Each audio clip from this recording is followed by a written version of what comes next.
Quote, further, that humanism must clearly be a world humanism, both in the sense of seeking to bring all the peoples of the world and of treating everyone, all individuals within each people as equals in terms of dignity. But, of course, like Julian Huxley and people like him, some are more equal than others, we can say, and that's best demonstrated here in this chunk of text.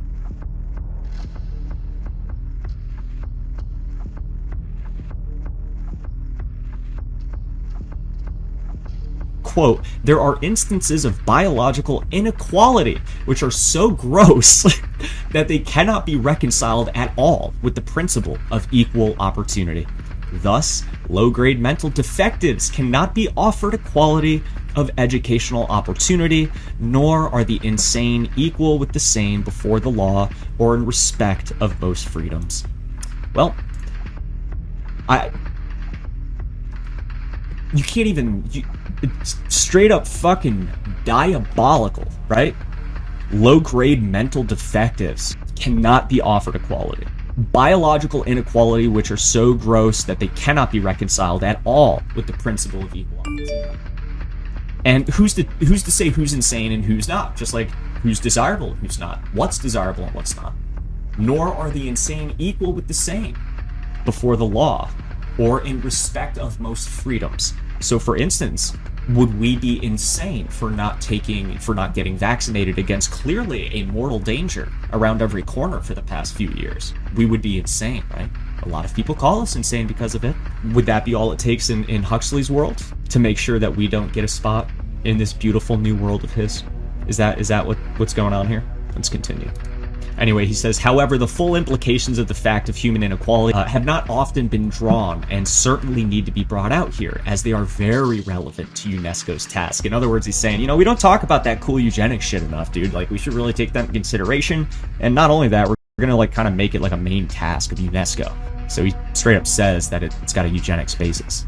He goes on to write, quote, still more important, any such generalizations will give us a deeper understanding of the variations of human nature, and in doing so, will enable us correctly to discount the ideas of men of this or that type. So here he says, once again, if we're able to tell this with this equality, right, some people are more equal than others, we'll be able to correctly take into account or discount the ideas of certain types of people, right? The mental defectives. We're not going to take their opinions into account at all.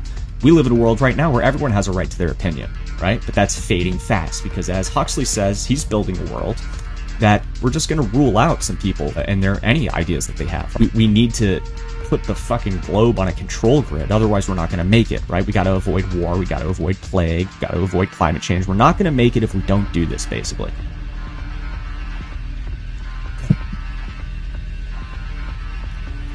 He goes on to say, there remains the second type of inequality, though. This has quite other implications.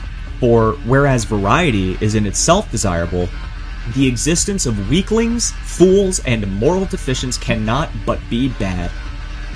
It is also much harder to reconcile politically with the current democratic doctrine of equality. In face of it, indeed, the principle of equality of opportunity must be amended to read instead, quote, equality of opportunity within the limits of aptitude.